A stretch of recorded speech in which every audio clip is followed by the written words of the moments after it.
పవన్ కళ్యాణ్ గారు ఏదైనా సీరియస్‌గా తీసుకుంటే, అది ఆ వ్యవహారం చాలా సీరియస్‌గా ఉంటది. ఎందుకంటే ప్రస్తుతం ఆయన పంచాయతీరాజ్ శాఖ మంత్రిగా ఉన్నారు.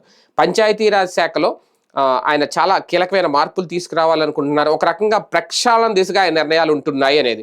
ఎందుకంటే ఆయన దగ్గర ఆ శాఖలో పనిచేసే అధికారులందరూ కూడా చాలా నిబద్ధతతో, చాలా నిజాయితీతో పనిచేయాలి. అలాంటి అధికారులు మాత్రమే ఈ శాఖలో ఉండాలని చెప్పి ఆయన ఓపెన్‌గా చెప్పేస్తున్నారు. ఒక రకంగా చెయ్యి చాచే అధికారులకు, అవినీతి చేయాలనే అధికారులకు ఇదొక బిగ్ వార్నింగ్. తాజాగా ఆయన పంచాయతీరాజ్ దినోత్సవంలో ఈ కీలక వ్యాఖ్యలు చేశారు. గ్రామాల్లో స్వయం ప్రతిపత్తితో ఎదగాలి గ్రామాలన్నీ కూడా. పంచాయతీలకు కేటాయించిన నిధులను వాటికే ఖర్చు పెట్టాలి. అలాగే అందుకే తన శాఖలో పనిచేస్తున్న ఉద్యోగులు, అధికారుల్లో సమర్థులు, ప్రతిభావంతులు మాత్రమే ప్రోత్సహిస్తున్నారట. గ్రామాల అభివృద్ధి లక్ష్యంగా కొన్ని కండిషన్ల ప్రకారం పనిచేయాలని చెప్పారు పవన్ కళ్యాణ్. సమర్థులకు గుర్తింపునిస్తున్నాం. రూల్ బ్యాంక్ అతిక్రమించి నేను ఏ పని చేయను. ఇలాంటి నిబద్ధతే నన్ను సమర్థంగా పనిచేస్తుంది. అందుకే ఉత్సాహంగా పనిచేయగలుగుతున్నాను.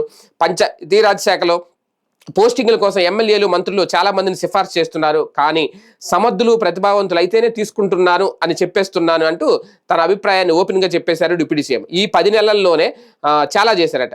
ఇంకా చేయాల్సింది చాలా ఉంది. గత 5 ఏళ్ల పాలనతో పోలిస్తే ఈ 10 నెలల్లో పంచాయతీరాజ్ శాఖ ఎంతో పురోగతి సాధించిందని చెప్తున్నారు. ఆయనకి పరిపాలన అనుభవం లేకపోయినా సరే మంచి చేయాలనే చిత్తశుద్ధి ఉంది కాబట్టి ఆ దిశగానే నిర్ణయాలు తీసుకుంటున్నారని చెప్తున్నారు. కాకపోతే ఇక్కడ అధికారులకు చెప్పేది ఒకటే, నిజాయితీతో కష్టపడి పనిచేసే వాళ్ళు మాత్రమే ఈ శాఖలో ఉండాలి. అలాంటి వాళ్ళనే తీసుకుంటాను, అలాంటి వాళ్ళని ఉంచుతాను, అలాంటి వాళ్ళనే ప్రోత్సహిస్తాను అని ఓపెన్గా చెప్పేశారు. ఒక రకంగా పంచాయతీ రాజ్ శాఖలో కొంతమంది అధికారులకైతే ఇది ఒక ఘాటు హెచ్చరిక.